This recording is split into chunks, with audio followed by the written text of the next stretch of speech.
ನಮಸ್ಕಾರ ಎಲ್ರಿಗೂ, welcome back to my YouTube channel. Khushi ಮತ್ತು ವೇದಾಂತ್ ಇಬ್ಬರು ಬೆಳಗ್ಗೆನೆ ಎಲ್ಲ ಹೊರಗಡೆ ಹೋಗೋಕ್ಕೆ ರೆಡಿ ಆಗೋದ್ರ ಜೊತೆಗೆ ಕಿತ್ತಾಡ್ತಾ ಇದ್ದಾರೆ. ಅಮ್ಮ, ಅಣ್ಣ, ಅತ್ತಿಗೆ ಆ್ಯಂಡ್ ಪಾಪು ಎಲ್ಲರೂ ಇದ್ದಾರಲ್ಲ, ಸೊ ಅದಕ್ಕೆ ನಾವೆಲ್ಲರೂ ಹೊರಗಡೆ ಹೋಗ್ಬಿಟ್ಟು ಬರೋಣ ಅಂತ ಪ್ಲ್ಯಾನ್ ಮಾಡ್ಕೊತಾ ಇದ್ವಿ.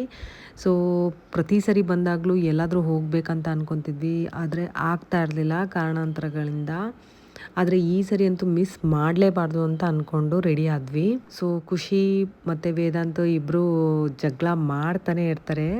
ಅದ್ರ ಜೊತೆಗೆ ಆಟನೂ ಆಡ್ತಿರ್ತಾರೆ, ಕೈ ಹಿಡ್ಕೊಂಡು ಓಡಾಡ್ತಿರ್ತಾರೆ, ಕಿತ್ತಾಡ್ತಾನೂ ಇರ್ತಾರೆ. ಆ್ಯಂಡ್ ತಿಂಡಿಗೆ ಹೊರಗಡೆ ನಿಲ್ಲಿಸಿದ್ವಿ. ಸೊ ಬೆಳಗ್ಗೆನೇ ಹೊರಟಿದ್ರಿಂದ ಸೊ ಮನೇಲಿ ಮಾಡೋದಕ್ಕೆ ಲೇಟ್ ಆಗುತ್ತೆ ಅಂತ ಹೊರಗಡೆನೇ ಮಾಡಬೇಕಂತ ಪ್ಲ್ಯಾನ್ ಮಾಡ್ಕೊಂಡ್ವಿ. ಸೊ ತಿಂಡಿ ತಿಂದ್ಬಿಟ್ಟು ಅಲ್ಲಿಂದ ಹೊರಟ್ವಿ. ನಾವು ಹೋಗ್ತಿರೋ ಪ್ಲೇಸ್ ಬಂದು ಟೋಟಲಾಗಿ 180 ಕಿಲೋಮೀಟರ್ಸ್ ಆಗುತ್ತೆ. ಸೊ ಹಾಗಾಗಿ ನಾವು ಮಾರ್ನಿಂಗ್ 9ಗೆಲ್ಲ ಮನೆ ಬಿಟ್ವಿ. ಮತ್ತು ತಿಂಡಿ ಎಲ್ಲ ತಿಂದ್ಕೊಂಡು ನಾವು ಬಿಜಾಪುರ ಬಿಡೋ ಅಷ್ಟರಲ್ಲಿ ಆಲ್ಮೋಸ್ಟ್ 10 ಆಗಿತ್ತು. ಸೊ ಆನ್ ದ ವೇನೇ ನಾವು ಪ್ಲ್ಯಾನ್ ಮಾಡ್ಕೊಂಡಿರೋ ಪ್ರಕಾರ ಅಲ್ಲಿಗೆ ರೀಚ್ ಆಗೋಷ್ಟರಲ್ಲಿ ಟೂ ಆಗುತ್ತೆ ಅಂತ ಅಂದ್ಕೊಂಡ್ವಿ. ಸೊ ನಾವಿವತ್ತು ಹೋಗ್ತಿರೋ ಅಂಥ ಪ್ಲೇಸ್ ಹೆಸರು ಬಂದು ಕೊಲ್ಹಾಪುರ ಮಹಾಲಕ್ಷ್ಮಿ. ಇದ್ರ ಬಗ್ಗೆ ಒಂದು ಸಣ್ಣ ಸ್ಟೋರಿ ಮೂಲಕ ನಾನು ನಿಮಗೆ ಹೇಳ್ತೀನಿ.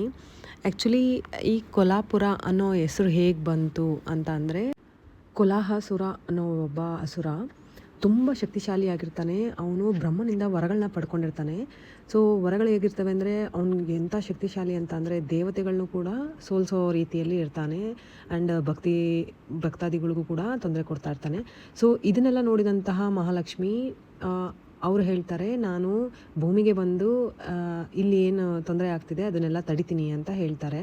ಸೊ ಅದು ಆದಮೇಲೆ ಅವರು ಅಂಬಾಬಾಯಿ ಅನ್ನೋ ಒಂದು ಹೆಸರಿನಲ್ಲಿ ಭೂಮಿಗೆ ಬರ್ತಾರೆ. ಮತ್ತು ಅವರ ನಡುವೆ ಯುದ್ಧ ನಡೆಯುತ್ತೆ. ಭೀಕರವಾದ ಯುದ್ಧದಲ್ಲಿ ಅಸುರ ಏನು ಸೋಲ್ತಾನೆ, ಆ ಸೋತಾದ್ಮೇಲೆ ಅವನು ಕೇಳ್ಕೊತಾನೆ, ಸೊ ನನ್ನ ಹೆಸರು ಈ ಜಾಗಕ್ಕೆ ಇಡಬೇಕು ಅಂತ ಅಂದ್ಬಿಟ್ಟು ಅದಕ್ಕೆ ಮಹಾಲಕ್ಷ್ಮಿ ಒಪ್ಪಿಗೆ ಕೊಟ್ಟು ಕೊಲ್ಹಾಪುರ ಅನ್ನೋ ಹೆಸರು ಕೊಡ್ತಾರೆ. ಇದನ್ನು ಶಕ್ತಿಪೀಠ ಅಂತಲೂ ಕೂಡ ಕರೀತಾರೆ. ಸೊ ಶಕ್ತಿಪೀಠ ಅಂದರೆ ತುಂಬ ಜನಕ್ಕೆ ಗೊತ್ತಿರ್ಬೋದು. ಗೊತ್ತಿಲ್ಲದೆ ಇರೋರಿಗೆ ಅದ್ರ ಬಗ್ಗೆ ತಿಳಿಸ್ಕೊಡೋಕೆ ಇಷ್ಟಪಡ್ತೀನಿ. ಶಿವನ ಮೊದಲನೇ ಹೆಂಡತಿ ಹೆಸರು ಸತಿ. ಸತಿಯ ತಂದೆ ಹೆಸರು ದಕ್ಷ. ದಕ್ಷರಾಜನಿಗೆ ಶಿವನ ಕಂಡರೆ ಆಗ್ತಾ ಇರೋದಿಲ್ಲ. ಕಾರಣ ಬಂದು ಅವರು ಇರುವಂಥ ರೀತಿ. ಸೊ ದೇವತೆಗಳಂದರೆ ಹೇಗಿರ್ತಾರೆ, ಸೊ ವಜ್ರ ವೈಡೂರ್ಯ ಎಲ್ಲ ಹಾಕ್ಕೊಂಡು ತುಂಬ ಚೆನ್ನಾಗಿ ತನ್ನನ್ನು ಪ್ರೆಸೆಂಟ್ ಮಾಡ್ಕೊತಿರ್ತಾರೆ.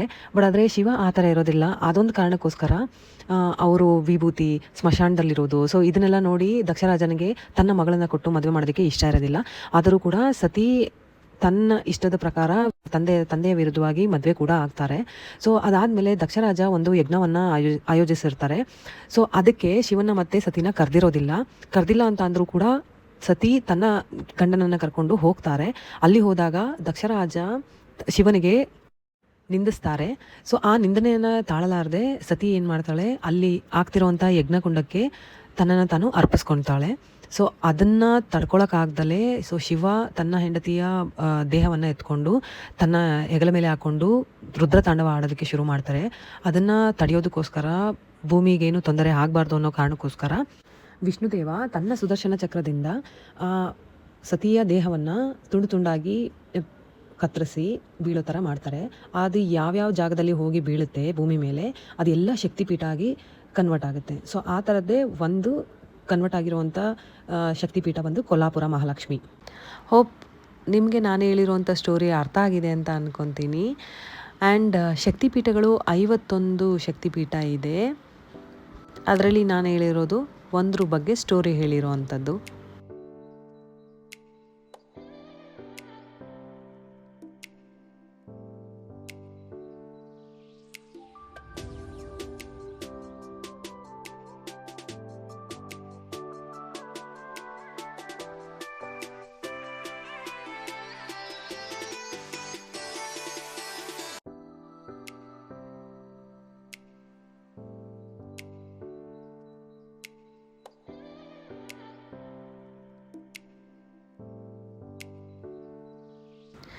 ಎಸ್, ಆ್ಯಕ್ಚುಲಿ ಇದರಲ್ಲಿ ದರ್ಶನ ಮಾಡೋದಕ್ಕೆ 2 ವೇಸ್ ಇದೆ.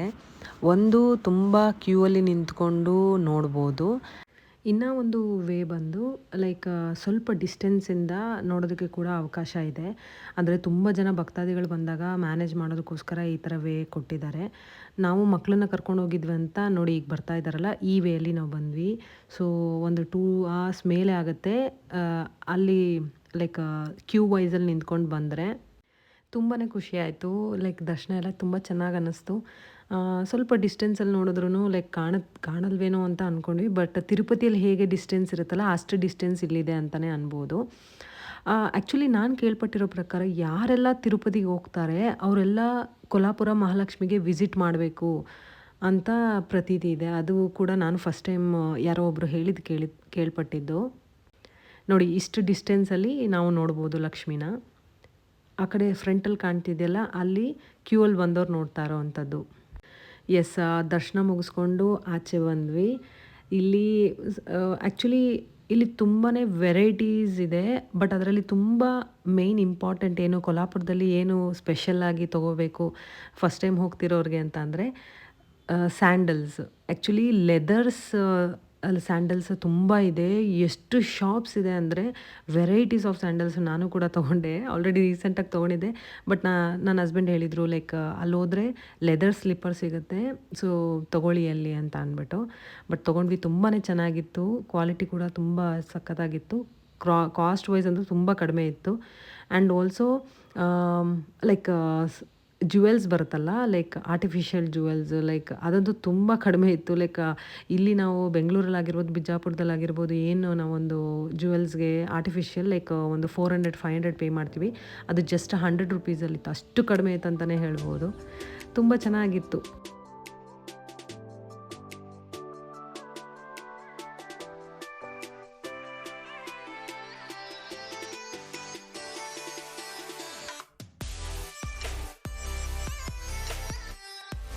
ನಾವು ಮನೆಗೆ ಬರೋಷ್ಟರಲ್ಲಿ ಆಲ್ಮೋಸ್ಟ್ 9 ಆಗಿತ್ತು.